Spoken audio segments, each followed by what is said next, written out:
สบายดีเนาะจะมาแนะนำปืนลม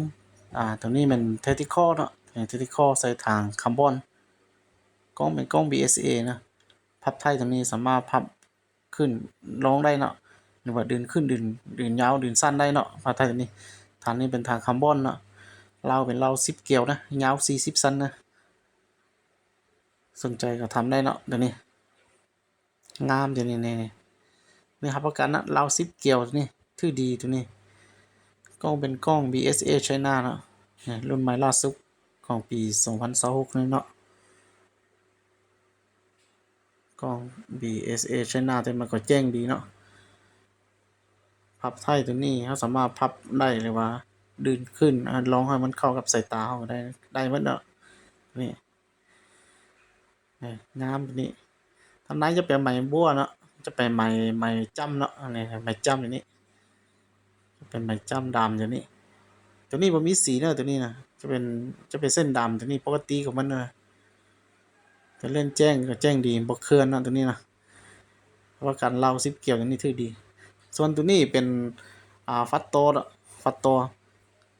กล้องนี่เป็นกล้องเวทฮันเตอร์เนาะเป็นกล้องเวทฮันเตอร์เล่าเป็นเล่า45เนาะ10เกี่ยวคือกันฐานเป็นฐานคาร์บอนพัดไทยเป็นยานเนาะพัดไทยตัวฮอนนั่นเป็นยานเป็นรุ่นใหม่ล่าสุดเนาะของปี2026นี่ตัวนี้มีพร้อมซองเลยตัวนี้นะสนใจก็ทำได้เนาะฟัตโตตัวนี้ครับประกันประหยัดล้มเนาะตัวนี้นะท่านใดสนใจก็สามารถทำได้เนาะนี่เป็นกล้องเวฮันเตอร์ตัวบ่มีสีเนาะตัวนี้ขนาดอยู่4-16คูณให้44เนาะนี่เป็นตัวกล้องเวฮันเตอร์บ่มีสีเนาะตัวนี้คักกว่าตัว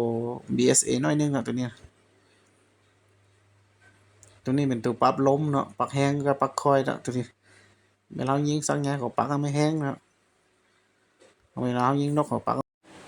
สำหรับ2บอกนี่ตัวนี้เนาะจะเป็นยี่ห้อ K2 แล้วก็ MC เนาะตัวนี้นะกล้องมันจะเป็นกล้องสวันเดียเนาะฐานเป็นฐานอะลูเรา50เนาะเราเป็นเรา FX 50เซนพับไทยก็สามารถพับได้คือกันนะพับได้ดึงขึ้นดึงลงได้สนใจบ่ได้ก็ทำได้เนาะตัวนี้กล้องตัวนี้ครับประกันแจ้งดีนะเหมาะสมกับราคาตัวนี้นะใครสนใจบ่ได้ก็ทำได้เนาะมันจะมีตัวแค่2ตัว MC ตัวนี้นะเราเป็นเราแปะเกลียวนะตัวนี้นี่เป็นแค่2นะตัวนี้ตัวนี้เป็น MC ตัวนี้สนใจตัวใดก็ทำได้เนาะตัวนี้